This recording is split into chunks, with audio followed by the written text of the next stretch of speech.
The Victorian position is a running sore, isn't it? Plenty of talk about a Delta variant to the coronavirus, but it's the same story, a breach in hotel quarantine. Whether it's quarantine, vaccination, aged care, or the future of Daniel Andrews and the truth about his injury, the situation in Victoria is scandalous.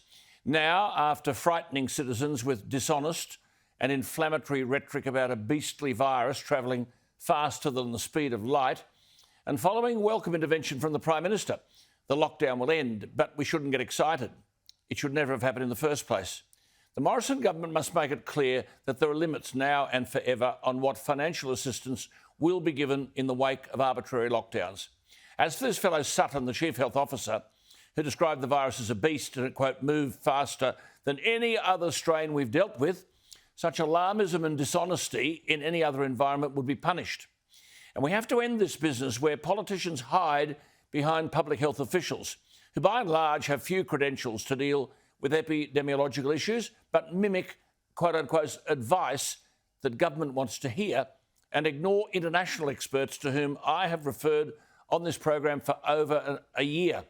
Now, a couple will do for tonight.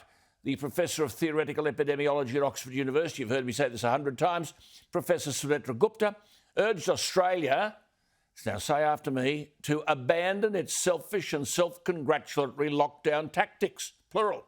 Not a word from any politician in this country has ever alluded to this professor.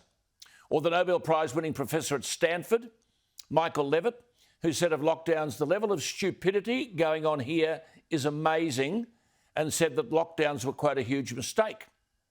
And then one other stain on the disgraceful performance by the Victorian government is highlighted in a letter today from Peter Curtis of Werribee, who wrote, when the dust has finally settled on the COVID-19 catastrophe and the disastrous mismanagement of the crisis in Victoria, the blowtorch needs to be applied to another institution where the leadership has fostered disgraceful overreach by some of its members and severely impacted the civil liberties of citizens.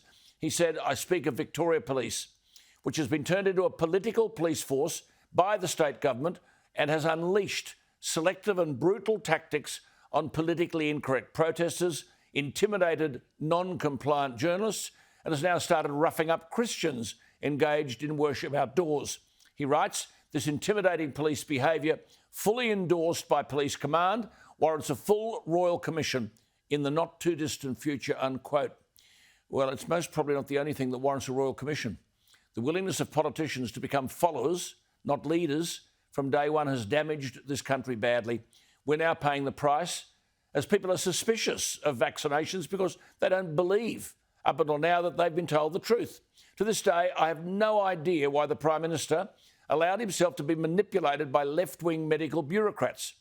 It's no comfort that the rest of the world, with the exception of a few countries and people like the Governor of Florida, it's no comfort that the world seems to have yielded to the views of some quote-unquote experts, but excluded others. Now, the Prime Minister said on March 15 last year, and I quote, the truth is that while many people will contract this virus, it's clear, just as people get the flu each year, it's a more severe condition than the flu, but for the vast majority, he said, around 8 out of 10, it's our advice, it'll be a mild illness and it will pass. However, for older Australians, he said, March 15 last year, and those that are more vulnerable, particularly those in remote communities and those with pre-existing health conditions, it's a far more serious virus, and that is our concern. Our aim in all of this is to protect the most vulnerable, the most at risk. Prime Minister, 100% correct. Instead, though, we've never said what the Prime Minister alluded to back in March. For 8 out of 10, it'll be a mild illness. It's actually 9 out of 10. But we've locked everyone up and frightened the hell out of everybody. The Prime Minister said we'd look after the vulnerable. But aged care is a Commonwealth responsibility. Not only were they not looked after, many died.